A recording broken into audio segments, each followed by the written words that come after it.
If you're anything like me, I think about what I'm going to eat for breakfast. And of course, I try to eat the healthiest things. Maybe I'll start off my morning with oatmeal and blueberries and what else do I put in it? Cinnamon. Or I'll start off with yogurt and put some granola in it because it starts off my morning on the right foot. But my question for you is, why are all of these quote-unquote experts, why is no one talking about what are you feeding your mind every morning when you first wake up?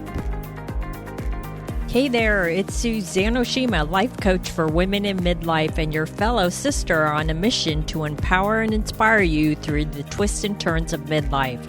I'm here to help you transform it into your best life with the Life Is Now, Do It While You Can podcast. We only get one life, so let's make it count, and I'm super excited to dive into this new journey together. Hey there, welcome to the first episode of the year 2025 of the Life Is Now, Do It While You Can podcast. I'm so excited to be here. And today I wanted to share a life lesson with you. And first of all, I wanted to say Happy New Year. And you're probably like, Suzanne, you're a little late in the game. And I know it's almost the end of the month.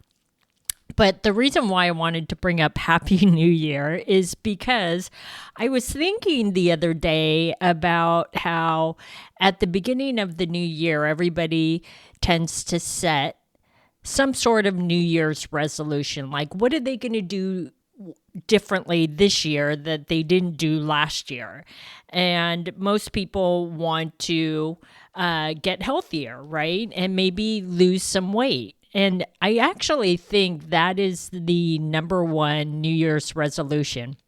So before you say, oh God, Suzanne's going to talk about diet and exercise and losing weight, hold your horses. I'm not going to talk all about that. It's just to prove a point. So hang in there with me because it's what I'm going to share with you later on in the podcast relates to this and you'll understand why. So anyways, I think the number one New Year's resolution is to lose weight. And that obviously involves diet and exercise, right?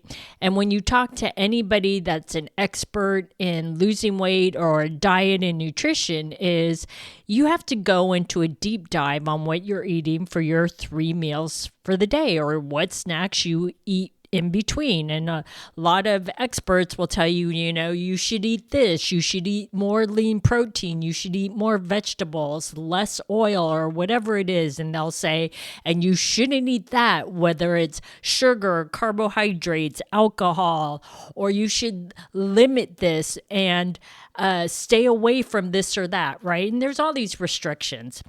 And some experts will even say to you, you should eat the most healthiest breakfast because it's the most important meal of the day and it sets the foundation for the day, right? So it's all about creating this healthier lifestyle for the long run because that's what's going to have the most lasting effects if you want to lose weight and stay healthy. And so every morning, if you're anything like me, I think about what I'm going to eat for breakfast. And of course, I try to eat the healthiest things. Maybe I'll start off my morning with oatmeal and blueberries and what else do I put in it? Cinnamon. Or I'll start off with yogurt and put some granola in it because it starts off my morning on the right foot. But my question for you is, why are all of these quote-unquote experts, why is no one talking about what are you feeding your mind every morning when you first wake up? And I think about this a lot. In fact, I started thinking about this about 5 years ago, about what am I feeding my mind every morning when I first wake up? Am I looking at my phone?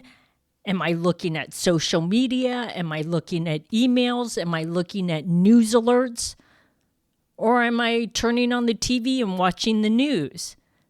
And the problem with doing any of that, whether it's your phone, your TV, or whatever it is, or your computer, is you have no control over what pops up on the screen, whether it's positive or negative. And I will say, usually it's something negative or really disheartening. Whether it's like I live close to the LA area where all the fires are in the last couple of weeks. And that's been one of the first things they talk about on the news, or it's one of the first news alerts that will pop up on my phone. And it's not that I want to ignore that, but it's not what I want to start my day off. It's not the first thing I want to feed my mind in the morning. Or maybe it's not even that. Maybe you don't live in California close to the LA fires. Maybe, something else pops up on your phone or on the news is that somebody, I hate saying this, but I have to because I'm trying to make a point, is somebody was killed or there's a fugitive loose. And that's the first thing that your mind is fed. Or maybe there's a police car chase. I don't know what it is about the Los Angeles area. They like to show a lot of police car chases here, and I never understand it. And they'll show it for a long time. It's not just like a minute here or there. Sometimes they'll show a police car chase on the freeway from the helicopter for like 10 to 15 minutes. And I find it so odd, but they do. Anyways, again, I invite you to think about, what are you feeding your mind first thing in the morning? Because that's what sets the precedence for the day. So as I mentioned, about 5 years, I started to think more about this, and I stopped feeding my mind junk, what I call junk, first thing in the morning. So when I first wake up, I do not look at my phone. I do not look at social media. I do not look at email. I do not look at news alerts, nor do I turn on the TV and watch the news first thing in the morning when I open my eyes. And the reason why I don't is, like I said, I can't control what my mind is fed. And I don't want that to be, if it's negative, to be the first thing that my mind sees. So in the last 5 years, I have created a very positive morning routine where I feed my mind, body, and spirit the most positive things that I can think of that sets the foundation for my day. And so I'd like to share that with you.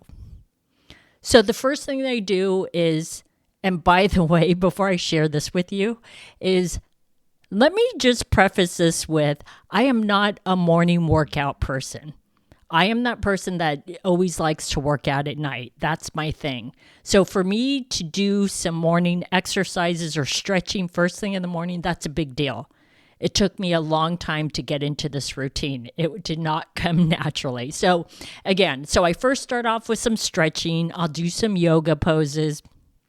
And depending on the day, I may do some more intense exercises with weights, squats, with dumbbells, doing weights on my arms. And then when I finish all of that, then I will do a meditation.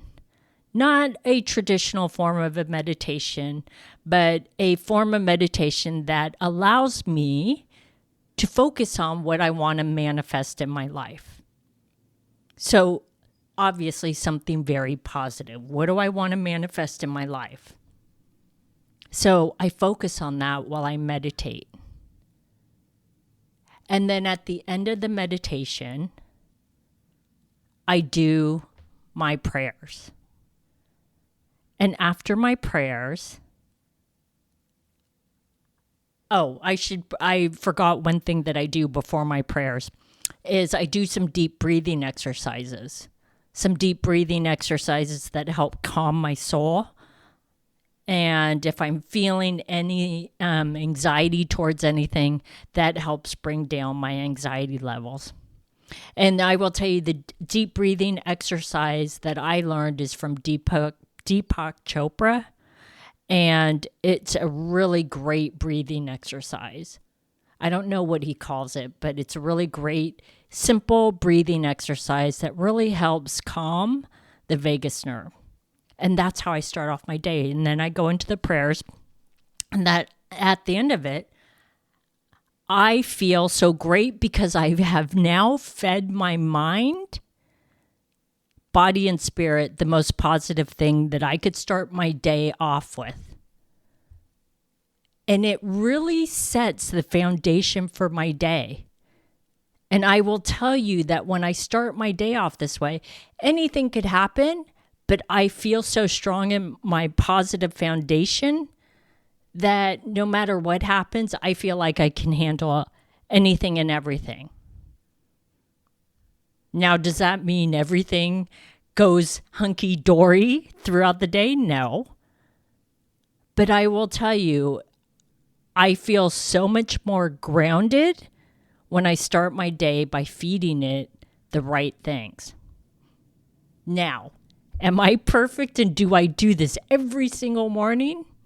I would like to say I did do it 100% of the time, but I don't. I'm human. So every once in a while, yeah, are there mornings where I don't feel like doing it, or maybe I accidentally overslept and I don't have the time to do all of that? Yes. But I will tell you, I notice a huge difference when I don't do it. I always feel a little off. I always feel like I don't have that strong, solid foundation of feeding my mind the right thing in the morning. So I invite you to really think about, if you want to lead a healthier lifestyle, not only, with diet and exercise, but also in your mind. What are you feeding your mind? Think about it. Every morning, what's the first thing that you're feeding it? You can't control what pops up over social media. You can't control what pops up in the news, what news event is happening that day, whether it's positive or negative. You can't control what emails are going to come across your phone. Maybe it's a client that's telling you what you did wrong. Is that the first thing you want to feed yourself in the morning? No. I mean, you can't hide from it, but why feed it to yourself first thing in the morning? Why not feed it to yourself after you've created a strong foundation in your mind and you feel like, okay, someone's upset with me. I can handle that. Because if you feed it to yourself first thing in the morning, before you've done all that, then you become reactive instead of responding. So again, I invite you to think about, if you really want to live a healthy lifestyle, don't think again just about what you feed your body, but start thinking about what you feed your mind every morning. And if you start shifting into a healthy lifestyle and feeding your mind positive things and setting the foundation for the day, I guarantee you will feel so much stronger in your mind, body, and spirit every day, and you'll feel like I can handle anything that comes my way. Hey there, if you're ready to transform midlife into your best life, but you've been feeling like you're all alone on this journey, then listen up. I can help you meet new friends who are ready and excited to join you on this midlife journey. Just head on over to SuzanneOshima.com and grab my free ebook, Meet New Friends and Spark Meaningful Connections. I know all too well how hard it can be to meet new friends in midlife. In my free ebook, I'll share with you how to unlock the easy, fun ways to connect with like-minded women who are just like you and are looking to make new friends too. Plus, by signing up, you'll be the first to know about new episodes and get access to exclusive content that will empower and inspire you on your midlife journey today and in the future.